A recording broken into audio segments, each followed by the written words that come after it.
Well, good afternoon. It is Saturday, last day of May, and we're going to take another look through what I've got written so far in the book project I'm working on regarding my dad's sayings, his life, his stories. $5 in the world. There's been a theme the last couple of weeks about how to think about problems, how to get a mindset that is oriented towards solutions and less concerned with the problems themselves. And there's a trick to that or a balance to that because it isn't about pretending you don't have problems. It's not about acting like there's everything's fine all the time. That's naive or delusional even. But it's more of accepting the fact, yes, there are difficult times in life, sometimes tragic times in life, and it is hard to be upbeat all the time. I don't even think we're expected to be upbeat all the time. But that said, there's also needs to be a sense that even whatever the problem is or whatever the tragedy is, it's not the last word on things. That there is another side, there is another turn of the page, there is another, as my mother would say, this too shall pass. And having an optimism or a confidence that there is a way to make life better than what it is, to make it more complete, more wholesome, more fulfilling. You fill in the blank for whatever it is you want from this life. My dad was a master at that. I talked about how he would turn things, he would process things, and he would acknowledge the problem or the issue or the challenge or the tragedy, and then go, okay, we're clear. We have a clear understanding of that. Now, what are we going to do with it? What can we learn from it? What can we use from it? How can we make it better? How can we make it different? What changes should we make? What should we keep doing? He was always looking at with a sense that there was a way through all of those things, and we didn't want to just stay fixated on the problem or on the tragedy or make that our defining moment. It was a moment, and they're real. Again, it's not about downplaying them. It's just not about but it's more about acknowledge them and then so what's next. There's this forward lane to it that I'm talking about that I watched my dad all the time. I saw him go through business downturns. I saw him lose a business that he had for 30 years. Uh, I saw him go through losses of friends, my mom, other people he cared about. I saw him struggle with health issues later in life. And all the time, these things would be acknowledged. They were real. Went through business problems of my own, went through health things of loved ones of my own alongside him, with him there. And it was always back to, yeah, these are real. And so now what are we going to do? There was no surrender. There was acceptance, but not surrender in the sense of giving up. And always a sense that God's will be done. So even though he moved and thought and behaved like everything was up to us, he knew ultimately it was up to God. He was a believer, but it was a very understated, confident, quiet belief. But it moved through all that he said and he did most of the time. The chapter I wrote today is in that same vein. It's called "Now Tell Me Something Good," and I hope that you like it because again, it's another one of those sayings that he had, and that spirit he had of perspective. Let's look at the whole picture. So often we give the idea of realism or to the person who's skeptical, to the person who's negative, to the person who sees the dark side or the downside of things. I'm just being realistic, they'll say. Well, realism is broad and there's a lot there. And yes, it's realistic to acknowledge that something could break bad. But it's also realistic to acknowledge that something could turn out well. That's always an option. That's a possibility too.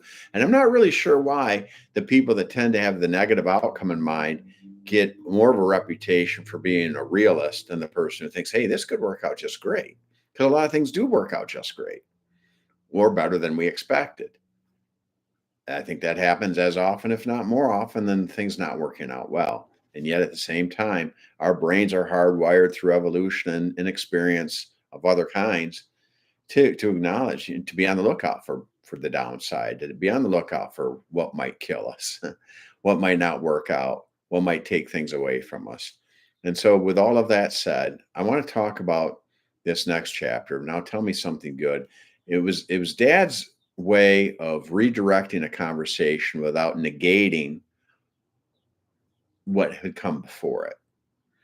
It's one thing to listen to somebody who has a problem and just wait for your turn to talk and then just tell them all the reasons why they shouldn't feel the way they just told you they felt. That's not very effective. If you ever had that done to you, you know how off-putting that is, how discouraging that is, and even infuriating that can be. No one should tell us how we should feel. However, it is helpful a lot of times when somebody that we trust, someone that we have confidence, someone we believe cares about us, has a way of helping us redirect that angst, that anger, that sadness, or whatever else it is into a more productive direction, a way that we can actually use it, learn from it, grow from it, or recover from it. And that's what I want to talk about today. This expression Dad had to help redirect, help refocus us on things that would get us in a direction towards a resolution, a healing, a recovery, uh, a way out of a situation or way through a situation without downplaying or rejecting everything we'd already said. I hope you like it. I hope it helps. I hope that you come to use it for your own conversations and, like me, even use it in my own inner dialogue when I'm having my own self talk. Sometimes there's oftentimes I have to remind myself of this same thing when I'm going through a process of thinking about things that aren't going well. Okay. So bear with me. Let me know what you think. Let me know if you like it. Let me know if it's helpful. And let me know how it can be made better. Um, this is called Now Tell Me Something Good. One of the superpowers both of my parents possessed was the ability to listen to somebody else. You know that sense you feel when somebody shows authentic interest in what you say? My mom, Andrea, spent many hours of her life as a trusted confidant. She intuitively knew if the conversation was needed for commiseration or advice. Dad would actively listen. His curiosity about how systems worked and why people thought what they thought made him good at listening and asking questions. He would listen for indicators of the speaker's state of mind. Did the person have a mindset of optimism or one of resignation? Because he believed almost anything was possible if the right amount of thought and effort were applied, he focused more on the person's attitude than on the object of the conversation. He wanted to know how the person framed what was going on with them more than he wanted to know the what itself. Perspective plays a big part in our thinking and decision making. In crisis, tunnel vision typically occurs. All that we can seem to perceive as the risk, obstacle, or threat. It can become the focus of our thinking and our conversations. We know what it feels like to become consumed with worry or angst. We can become experts in describing what we don't like, why it is awful, and oftentimes become convinced of its permanence.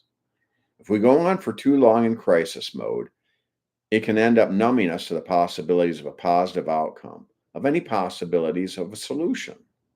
The mind strives to prove itself right, and the more we tell ourselves something, the more the mind brings up reasons to hold on to that idea. This dynamic of mindset confirmation can be a powerful asset when applied to worthy projects. It can be devastating when it turns us against ourselves. At this point, it is worth noting that a mindset that denies any negativity is crippling in a different way. It exposes us to unnecessary risk and can lead to arrogance.